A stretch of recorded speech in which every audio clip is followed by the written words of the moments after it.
Hello students, welcome to KTC and our today's topic is देखिए ज़्यादा late नहीं करते हुए डायरेक्ट टॉपिक पे आते हैं। देखिए our today's topic is the electric field due to a uniformly charged infinite plane sheet. Previously we have discussed the electric field due to a uniformly charged thin wire, okay, या फिर infinite long wire. अभी देखिए यहाँ पे आज जो topic करेंगे, देखिए these topics are very important because they have been asked repeatedly, okay, बार बार पूछे जा रहे हैं और आगे भी पॉसिबिलिटी है कि आपके आगे के एग्जाम्स में भी पूछे जाएंगे because these are the base for the your chapter, okay. तो देखिए पहला अभी यहाँ पे हमको क्या पता करना है कि एक प्लेन शीट है हमारे पास। This sheet is non conducting in nature, okay. ये शीट कैसा है? नॉन कंडक्टिंग है और ये क्या है? यूनिफॉर्मली चार्ज है। इस पे चार्ज कैसा है? पूरी शीट पे चार्ज जो है आपका यूनिफॉर्म है, ओके। तो पहली बात हमको क्या ध्यान रखनी है कि this plane sheet is non conducting in nature, मतलब ये कंडक्टर नहीं है, कंडक्टिंग नहीं है इसका नेचर, ओके। और जो चार्जेस हैं वो यूनिफॉर्मली प्लेस्ड है, मतलब बराबर चार्जेस इस पे हैं। सेकेंड थिंग इज ये कैसा है? चार्जेस कैसे हैं आपके? Positive again. और हमने पॉजिटिव चार्ज के साथ क्या याद रखी है कि पॉजिटिव चार्ज से जो फील्ड लाइंस निकलती हैं, मतलब ये जो शीट है आपके हाथ में अगर कोई कॉपी हो तो उस कॉपी को आप मान लीजिए उसका जो फर्स्ट पेज है, उस पेज को आप खड़ा करके देखिए, स्टैंड करके अपने हाथ में लेके देखिए कि वो एक थिन शीट है, ठीक है, पेपर का बना हुआ है, मतलब वो नॉन कंडक्टिंग है, ओके, नॉन कंडक्टिंग है। और जब आप उसको देखेंगे ना, थिन शीट है, तो आप एज्यूम कर लीजिए कि इस शीट पे दोनों तरफ जो है ये पूरा पॉजिटिवली चार्ज है और दोनों तरफ उससे क्या है, बाहर की तरफ फील्ड लाइंस निकल रही हैं, ओके। तो पॉजिटिवली चार्ज अगर कोई पॉजिटिव अगर चार्ज होता है तो उससे किधर की तरफ आपकी फील्ड लाइंस निकलती हैं? आउटवर्ड्स। ये हमने बार बार देखा है, ठीक है। और अगर नेगेटिव होता तो इनवर्ड्स आती है ना, यहाँ पे बाहर की तरफ इलेक्ट्रिक फील्ड लाइंस निकलेंगी, ओके, लाइक दिस। तो हमने ये चीज देख ली कि हमें अब हमको डेरिवेशन करना है, क्या निकालना है हमको? इलेक्ट्रिक फील्ड निकालना है एट अ पॉइंट पी, ठीक है। एक पॉइंट पी पे हमको क्या है, पता करना है कि इलेक्ट्रिक फील्ड कितना होगा, which will be at a distance R from the sheet, ठीक है। हमको इस पॉइंट पे पता करना है कि इलेक्ट्रिक फील्ड कितना है, जो कि शीट से कितनी दूरी पे होगा, आपके आर दूरी पे, आर डिस्टेंस पे। We have considered a infinitely thin plane sheet uniformly charge with the positive charge, इतना हमने देख लिया। देन चार्ज डेंसिटी हमने कल की क्लास में भी देखा था, वहां पे सिर्फ हमने लेंथ लिया था, यहाँ पे सिर्फ लेंथ नहीं है, यहाँ पे एक एरिया ऑफ क्रॉस सेक्शन आएगा, एरिया की बात होगी। तो यहाँ पे हमारी चार्ज डेंसिटी क्या होगी? सिग्मा, ओके, जिसको हम रिप्रेजेंट कैसे करेंगे कि चार्ज डिवाइडेड पर चार्जेस पर क्रॉस सेक्शन, ठीक है। एक पर्टिकुलर एरिया में कितने चार्जेस हैं उसको हम शो करेंगे from charge density. Charge density हमारी इस तरह से रिप्रेजेंट होगी।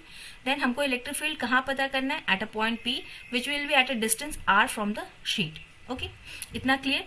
नेक्स्ट पॉइंट हमको क्या करना है कि अगर हमको पता करना है इलेक्ट्रिक फील्ड, तो हमको क्या है, वहां पे एक गॉसियन सरफेस चाहिए होगा, है ना, क्योंकि फील्ड लाइंस आपकी कहाँ से निकलती है? गॉसियन सरफेस एरिया से निकलेंगी। तो यहाँ पे हमने हमारा जो गॉसियन सरफेस है वो क्या है? सिलेंडर है, okay. And charge enclosed by this Gaussian surface area, ये कैसे हमको पता चलेगा? देखिए यहाँ पे एक फॉर्मूला हमने लिया था चार्ज डेंसिटी का, तो यहीं से हम चार्ज एनक्लोज निकाल सकते हैं, okay.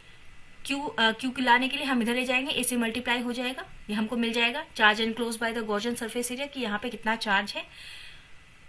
Now Gauss theorem use करेंगे यहाँ पे पता करने के लिए फील्ड। तो ये हमको क्या बताता है कि phi flux is equal to what?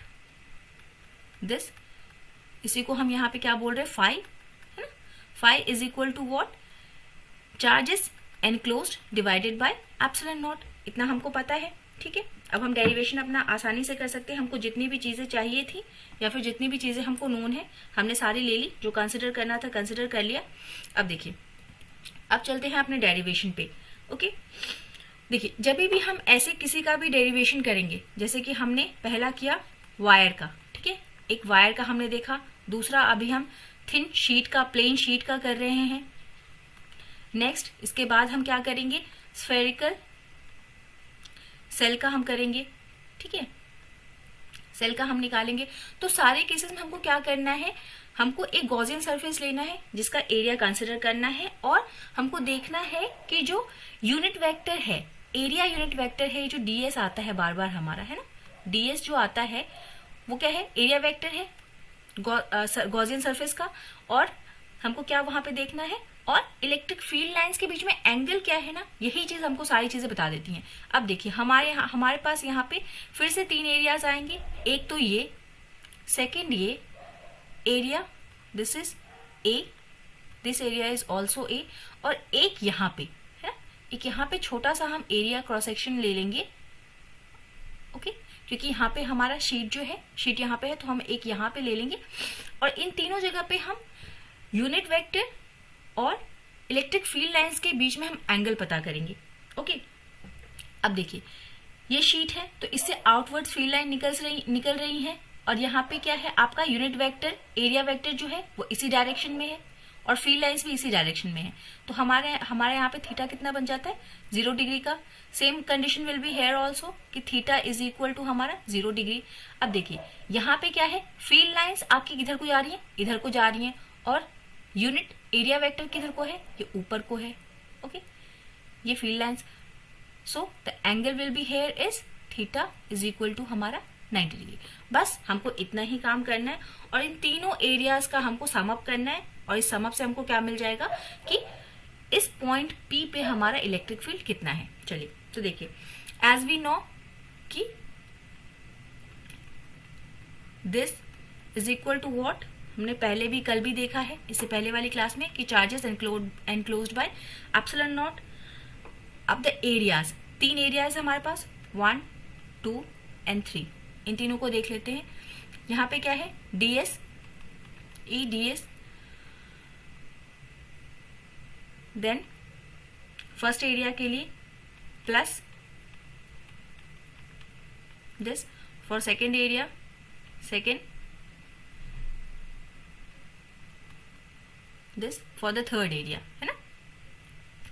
अभी इसको अगर एक्सपैंड करेंगे हम तो हमको क्या मिलेगा, ई ds cos theta, cos theta कितना 0 डिग्री, ओके, प्लस ये वाला पार्ट हमारा 0 हो जाएगा, यानी कि cos 90, ई ds cos 90, cos 90 की वैल्यू आप जानते हैं 0 हो जाएगी, प्लस दिस, सॉरी ये डॉट्स हटा दीजिएगा क्योंकि हमने cos थीटा लगा दिया है, डॉट हटा के हम cos थीटा लगाते हैं, ds cos 0 डिग्री अगेन, ठीक है।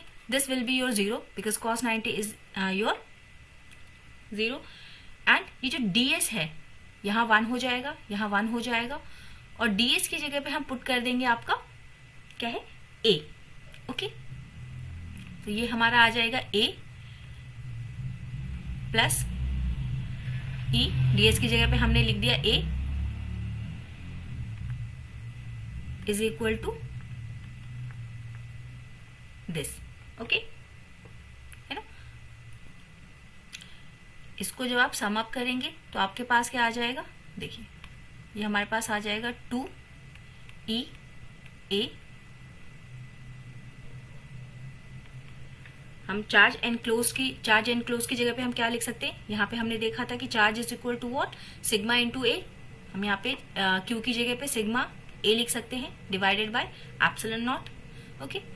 Hair a and a will be cancelled, हमारे पास बचेगा क्या, 2e is equal to sigma by epsilon naught, और हमको यहाँ पे फाइंड क्या करना था, हमको e फाइंड करना था, तो sigma by 2 epsilon naught will be our electric field at point A, ठीक है, सॉरी एट पॉइंट P। हमको मिल गया कि एट पॉइंट P हमारे पास कितना इलेक्ट्रिक फील्ड होगा, ये होगा हमारा sigma by 2 epsilon naught, okay. तो this was the case for your uniformly charge infinite plane sheet, okay.